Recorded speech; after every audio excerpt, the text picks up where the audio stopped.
akuntansi investasi saham. Nah, video ini dibuat untuk memenuhi tugas dari mata kuliah akuntansi keuangan lanjutan 1 oleh dosen pengampu Bapak Edi Saputra Nainggolan SEMAK. Dalam video ini, kami akan menjabarkan pengertian dan klasifikasi investasi saham serta pengakuan dan pengukuran awal investasi. Selain itu, kami juga akan membahas tentang metode akuntansi atas investasi saham, serta penyajian dan pengungkapan dalam laporan keuangan. Nah, tanpa lama-lama lagi, langsung aja kita masuk pada materinya. Check this out!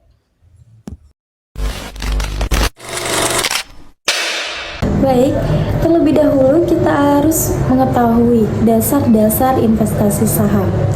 Investasi saham merupakan salah satu cara paling populer untuk mengelola keuangan pribadi. Untuk seorang pelajar akuntansi, memahami konsep investasi saham ini sangatlah penting untuk menggali lebih dalam aspek keuangan dan pengelolaan modal. Kenapa sih investasi saham sangat relevan dalam pembelajaran akuntansi? Bagaimana akuntansi berperan dalam dunia investasi saham? Jadi, investasi saham adalah proses membeli saham suatu perusahaan dengan harapan nilai saham tersebut akan meningkat seiring waktu. Penting sekali untuk kita memahami mekanisme di balik pergerakan harga saham dan bagaimana hal itu tercermin dalam laporan keuangan perusahaan. Karena investasi saham ini berkaitan erat dengan analisis laporan keuangan perusahaan yang akan mempengaruhi keputusan investasi. Kenapa sih investasi saham itu sangat penting dalam pembelajaran akuntansi? Memahami investasi saham membantu kita untuk mengembangkan keterampilan analisis laporan keuangan. Saham yang tercatat dalam pasar saham menunjukkan kinerja finansial dalam suatu perusahaan yang tercatat dalam neraca, laporan laba rugi, dan arus kas. Tujuan investasi bagi perusahaan itu yang pertama untuk meningkatkan keuntungan finansial, baik kenaikan harga saham maupun pendapatan rutin seperti dividen. Yang kedua yaitu mengoptimalkan kelebihan kas. Menggunakan kas yang menganggur untuk diinvestasikan ke dalam aset likuid yang aman seperti sekuritas, sehingga kas dapat menghasilkan pendapatan dan tidak mengalami penurunan nilai. Pengakuan dan pengukuran awal investasi saham diatur berdasarkan PSAK 71. Instrumen keuangan ini yang berlaku efektif per 1 Januari 2020 di Indonesia menggantikan PSAK 55 sebelumnya. PSAK 71 mensyaratkan pengukuran awal instrumen keuangan termasuk investasi saham pada nilai wajar. Pada saat perolehan, investasi saham harus dicatat berdasarkan harga perolehan atau cost. Harga perolehan ini mencakup harga perolehan sama dengan harga beli saham ditambah biaya transaksi terkait. Sesuai PSAK 71, pada pengakuan awal investasi saham diukur sebesar nilai wajarnya ditambah atau dikurangi biaya transaksi yang dapat didistribusikan secara langsung pada perolehan atau penerbitan instrumen keuangan tersebut, kecuali jika aset keuangan tersebut diukur pada nilai wajar melalui laba rugi atau fair value through profit or loss. Untuk investasi saham atau instrumen ekuitas, entitas biasanya dapat memilih untuk mengklasifikasikannya sebagai yang pertama diukur pada nilai wajar. Melalui laba rugi, harga perolehan yang dicatat hanya sebesar harga beli atau nilai wajarnya. Nah, biaya transaksi terkait perolehan ditambahkan ke harga beli atau nilai wajar untuk membentuk harga perolehan investasi. Nah, pengakuan awal investasi saham ini tergantung pada metode perolehannya. Bisa menggunakan perolehan tunai ataupun perolehan dengan saham atau pertukaran aset lain. Nah, perolehan dengan tunai ini jika saham dibeli dengan pembayaran tunai dicatat sebesar jumlah total harga beli plus biaya transaksi. Perolehan dengan pertukaran saham Jika mendapat saham dengan menukar saham perusahaan lain, nah ini dicatat sebesar nilai wajar saham yang diberikan. Lalu perolehan dengan pertukaran aset lain. Jika mendapatkan saham dengan menukar aset selain saham, misalnya tanah atau mesin, nah ini dicatat sebesar nilai wajar aset yang diserahkan. Biaya transaksi terkait bisa berupa komisi broker, biaya administrasi, biaya materai, dan biaya lain yang langsung berhubungan dengan pembelian saham. Nah, sebagai contoh jurnal pencatatan awal investasi saham, yang pertama pembelian saham dengan tunai. PT A membeli 2.000 lembar saham kepada PT B dengan harga Rp1.475 per lembarnya, maka 2.000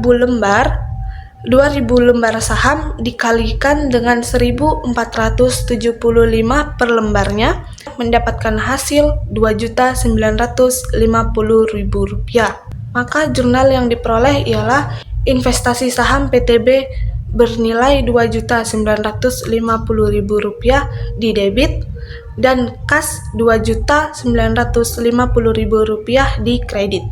Nah, contoh yang kedua ialah perolehan saham dengan pertukaran aset.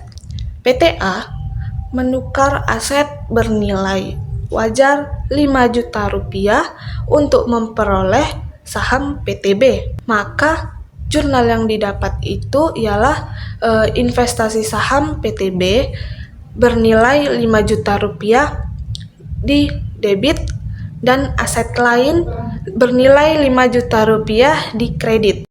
Di sini saya akan menjelaskan tentang metode akuntansi atas investasi saham.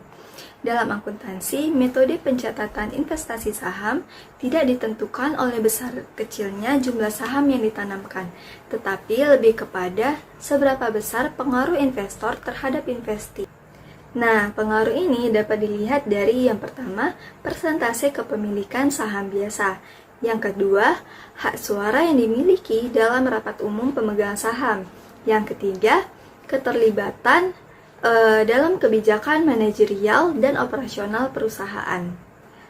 Adapun PSAK yang mengatur hal ini yaitu PSAK 71 atas instrumen keuangan untuk investasi tanpa pengaruh signifikan. Lalu ada PSAK 15 atas investasi pada entitas asosiasi dan ventura bersama untuk investasi dengan pengaruh signifikan. Lalu ada PSAK 65 atas laporan keuangan konsolidasian untuk investasi dengan pengendalian atas entitas anak.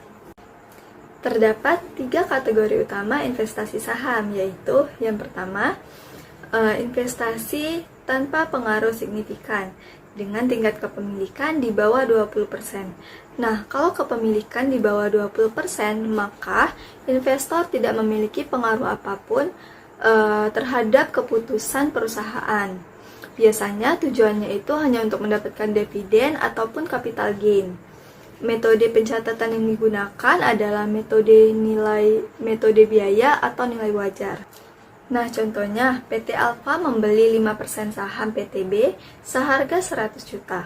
Karena kepemilikan sahamnya kecil di bawah 20%, maka PT Alfa tidak dapat ikut campur keputusan perusahaan.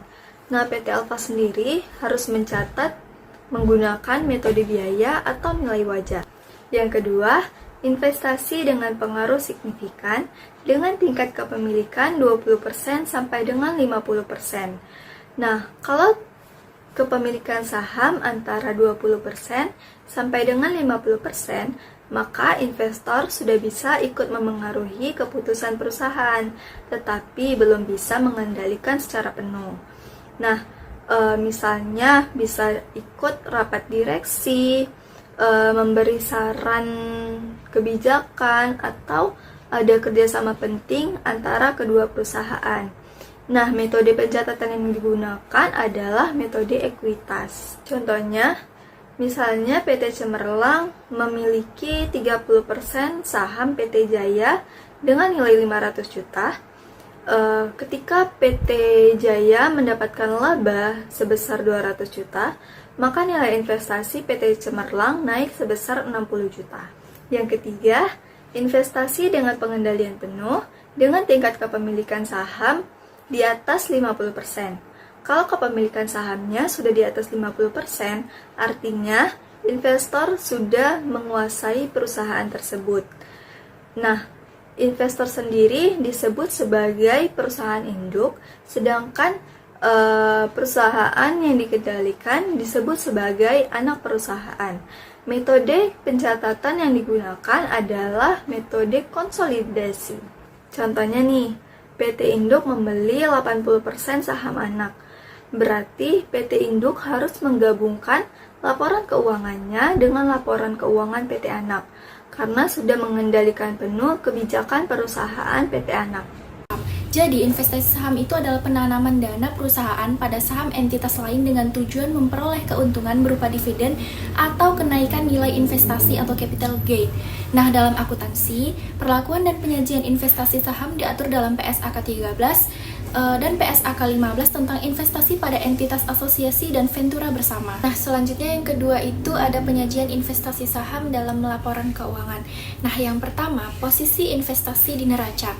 Investasi saham disajikan dalam laporan posisi keuangan atau neraca pada bagian aset, tergantung pada tujuan kepemilikan dan jangka waktu. Misalnya, investasi jangka pendek disajikan pada saat aset lancar dan investasi jangka panjang disajikan pada aset tidak lancar, misalnya investasi saham pada entitas asosiasi. Nah, berdasarkan jenisnya, terdapat 3 jenis saham. Yang pertama, saham diperdagangkan, dinilai pada nilai wajar dan perubahan nilainya diakui di laporan laba rugi. Yang kedua, saham tersedia untuk dijual, saham ini dinilai pada nilai wajar dan perubahan nilainya diakui di pendapatan komprehensif lain. Dan yang ketiga, saham dengan pengaruh signifikan, saham ini dicatat menggunakan metode ekuitas sesuai PSAK nomor 15. Nah, yang ketiga itu ada pengakuan laba rugi dari investasi saham. Yang pertama, laba rugi realisasi, di mana keuntungan atau kerugian realisasi terjadi saat saham dijual.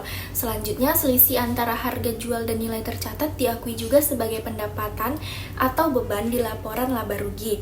Nah, yang poin kedua ada laba rugi yang belum direalisasikan. Untuk investasi nilai wajar melalui laba rugi dan perubahan nilai wajar langsung diakui di laporan laba rugi. Nah, selanjutnya untuk investasi tersedia untuk dijual dan perubahan nilai wajar diakui di pendapatan komprehensif lain dan bukan di laporan laba rugi. Nah, untuk poin yang terakhir yaitu pengakuan pendapatan dividen, di mana dividen yang diterima diakui sebagai pendapatan lain-lain di laporan laba rugi selama dividen tersebut berasal dari laba setelah perolehan investasi. Nah, selanjutnya saya akan memaparkan poin yang keempat yaitu pengungkapan tambahan sesuai PSAK 17. PSAK 17 yang berisi tentang laporan keuangan konsolidasi dan akuntansi investasi pada entitas anak serta PSAK 15 mewajibkan pengungkapan tambahan sebagai berikut. Yang pertama, metode penilaian yang digunakan untuk setiap kategori investasi terdapat biaya, nilai wajar, metode ekuitas, dan lain sebagainya. Yang kedua, nilai tercatat setiap kategori investasi pada akhir periode pelaporan. Yang ketiga, dasar penilaian nilai wajar dan apakah nilai wajar ditentukan dari harga pasar aktif atau teknik penilaian lain. Yang keempat, dividen yang diterima selama periode berjalan. Yang kelima, keuntungan atau kerugian yang direalisasikan maupun belum direalisasikan. Yang keenam, jika menggunakan metode ekuitas, maka harus diungkapkan beberapa poin. Yang pertama, bagian laba rugi dari entitas asosiasi. Yang kedua, bagian pendapatan komprehensif lain. Yang ketiga, nilai tercatat investasi setelah penyesuaian laba atau rugi tersebut.